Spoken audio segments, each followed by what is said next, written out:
On today's video, we're taking a look at the SkyCaddie LX5. It's one of the most incredible golf GPS smartwatches on the market. We're gonna go through all the features and take a look at everything it has to offer. Okay, if this is your first time joining us on Let's Play Through, we do golf tech reviews and golf travel vlogs weekly on this channel. We would love it if you hit subscribe down below and come back each week for more golf tech reviews like this. All right, without any further ado, let's go take a deep dive with the LX5. First of all, the screen is absolutely gorgeous, as you will see. It's incredibly high resolution, extremely bright. In fact, I've got it on its lowest brightness setting, and you can see that it's very crisp, and the pixel resolution is really something else.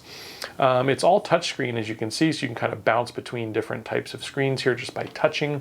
It's got two buttons.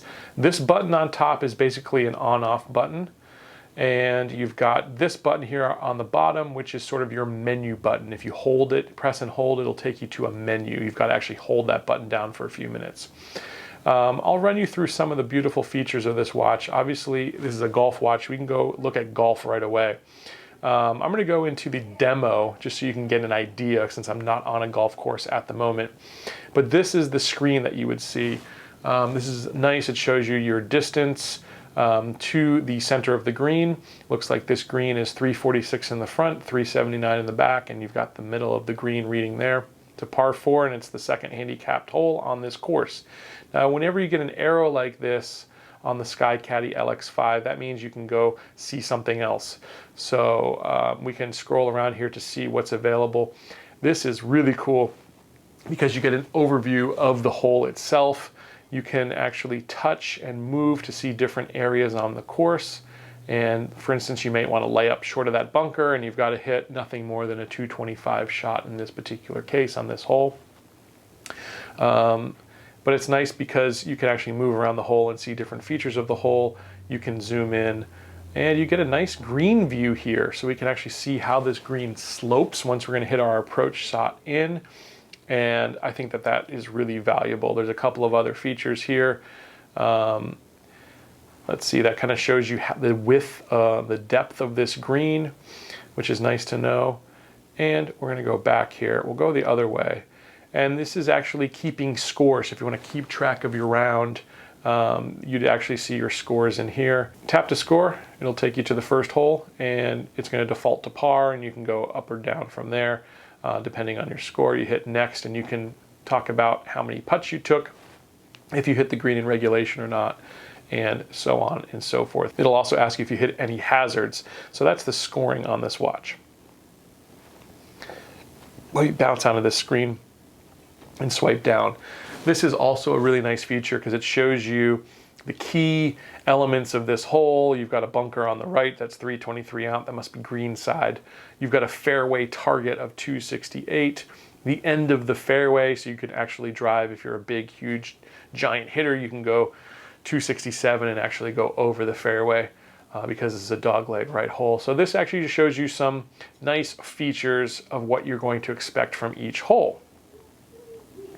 And again, this is sort of your main screen just to give you a nice clear readout of your distance, which I love. All right, so once again, we're gonna hit the menu button here, and you can either exit the round, resume round, or save your round. So you can save all of this data into the app. For now, we're gonna exit golf. You've got golf, you've got sync. You can set alarms with this. So if you wanna set a wake up alarm, or if you've got something that you've gotta set an alarm for, you've got that built in. It has a nice stopwatch, so if your playing partners are playing slow, you can put them on the clock. And just by hitting the start button there, you can actually time what somebody's doing. Maybe they're running laps or whatnot. If you're using this outside of golf, there's some other features that might be fun for you as you're working out. We're gonna go back into the menu here, and we've got a timer. So if you're going to put someone on the clock, or maybe you are timing that cake in the oven, you've got a nice timer. You've got your settings here, info about the watch, and you can turn the watch off. All right, so let's play around here more with the watch and see what other things that we can do and some other things that we can set with this watch. Up here again, you can kind of toggle between battery and your step counts. We'll go ahead and put this, I'm going to go ahead and put this on my wrist so you can actually see how the heart rate works. Now, I'll definitely say that this is a big watch. I've got a 7¼ inch wrist, and you can see it's filling up my entire wrist, but it's extremely light. It is thick. I will say this is a pretty thick watch face. Let me see if we can get you an angle there to show you that. You can see how thick this watch, so it definitely sits up on the wrist, but it does not impede the swing from what I can tell. We're gonna take it on the course and make sure, but from what I can tell, it doesn't impede the swing. Now, one thing I think this watch is missing is that if I'm going to do that wrist kind of action, I would like the screen to automatically pop on, and I have not found a way as of yet for that to happen. If you need to turn the screen on or off, you literally have to hit that top button to then activate it. I'm sure that saves lots of battery, but it would be nice if I could just move my wrist and it's going to pop up there for me. But I want you to see how this thing sits. The rubber, super quality. I mean, it's nice and soft. This is not flimsy. The buckle is nice. This is a ceramic watch face. So again, the fit and finish of this watch is really, really high end. I would wear this watch as like a fashion watch in addition to a golf watch or a fitness watch, just because it looks really, really good. And I've looked at a lot of watches this year. The only watch that's even close to this is the Garmin S62 in terms of the look and feel as well as the function set. I think those two watches really are in a class of their own. All right, so we'll take a look now at the heart rate now that I've got this on my wrist. It's going to give us it's going to show you some seconds it's counting because it's going to measure that heart rate, and we'll see where I'm at. All right, 81. So my heart's a little elevated, probably because I've been making this video for a while. My normal resting heart rate's about low 60s, high 50s. All right, now we're coming down into, we're coming down. There we go. Okay. Yeah, I didn't think my heart was racing that much. So anyway, somewhere in the 60s, low 70s is where we're at. So that's a really nice feature to have, especially if you're going to use this watch to work out. I'm going to take you through actually some more of the golf features. We're going to actually look at how this app syncs with the phone app. So if you go ahead and hit sync here, you've got USB, Wi-Fi, and Bluetooth options. You will need to download the app from the App Store. Bluetooth, sync now.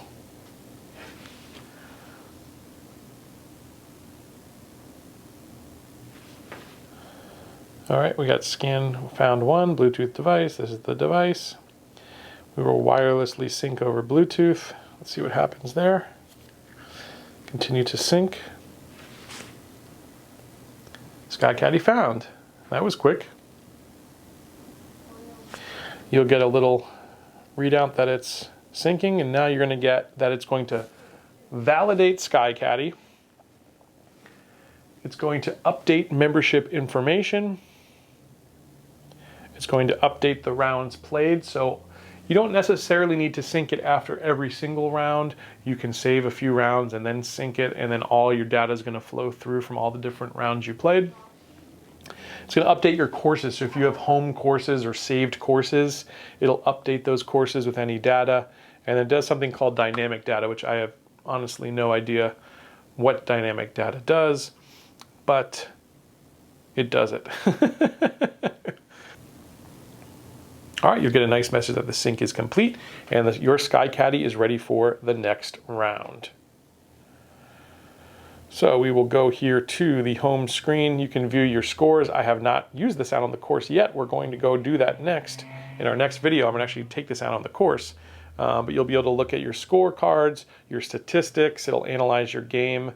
And then you can actually hook this up to either your SkyTrack or your Sky Pro, which to me is just absolutely super exciting. All right, so we can add some courses here. You can actually search for your course. I'm not going to go through all that. Again, that shows you your device, the app. So that's what there is to do on this app. It's not too robust, but you don't need it to be robust. You'll probably spend most of the time either syncing rounds or you're going to go to My 360 and sort of analyze some of your stats from the course. All right, so that's how sync works. We'll just go through the settings real quick, just in case you're interested in how these settings work. You've got time. You can set your time. Here we are on GMT -5 right now, where I'm at. I'm on Eastern time, and the actual time is 4:45. Now I'm a little surprised that by hooking up to the Bluetooth, it didn't just automatically know the time of day. I gotta say, I'm a little surprised by that. I would like to see that feature built in if they're gonna make any changes to the firmware, but this is a brand new device, sometimes that happens. And also the date is off. Today's the 28th of August. But again, nice responsive touchscreen. I love that. I mean, absolutely beautiful, and it's just so bright. If you see this thing in person, it's just so freaking bright. All right, so you've got time, you've got fitness. You can actually set fitness goals. First of all, you can go miles or kilometers here. I'm going to keep this on miles. And you can set yourself a step goal for the day. So my goal is set automatically by default for 10,000 steps, which I think is what the American Heart Association recommends. So that's a good thing. That's what it is by default. With golf, these are settings. You can go units, obviously yards, or if you're down under in Australia, they use meters. I don't think anyone else uses meters. Does any other countries use meters? Let me know in the comments. Targets, greens, tee gender, you can set if you're a man or a woman. And it'll either go to auto hole, meaning it's going to try to GPS position you and know where you are on the course. I'm going to keep that at okay. And I'll keep it at default view because I don't even know what the other one is. So we'll go default there. I can't tell you too much about that. You've got your Bluetooth settings, your Wi-Fi settings. So again, you could sync over Wi-Fi. And we've got some system settings here. You've got a backlight. As you can see, I've got it on low. I had this cranked up to high for a while. And I don't know if it's blowing out the video right now, but the last video I made with this was actually blowing it out. So I set it down to low just so you could see it better on this video. You've got auto dim. You can set it to 10, 15, or 30 seconds. I'll go ahead and leave it at, well, I'll go 15. So it's going to take a little bit more battery to do that, but you know, I think that's better for me. You've got vibrate on or for alarms only. I'll keep that the way it is. I just felt a little haptic feedback there, by the way. You can't see that on the video, but I felt it on my wrist. You've got your languages. There's only 2 languages programmed in here. You've got US or UK English. I'm in the United States, so I'm going to stick with US. You can either send diagnostics to them or not. So they may ask, if you have any problems with this watch, they might ask you, hey, send the diagnostics. Otherwise, you probably won't need to go there. And you can reset the watch, which I am not going to do. All right, let's see. And then you can, again, turn off the watch completely there. So I think we've pretty much run through all of the features of this baby. Let's go ahead and take this out on the course and see how it performs, see how those distances are, and see how easy it is to use.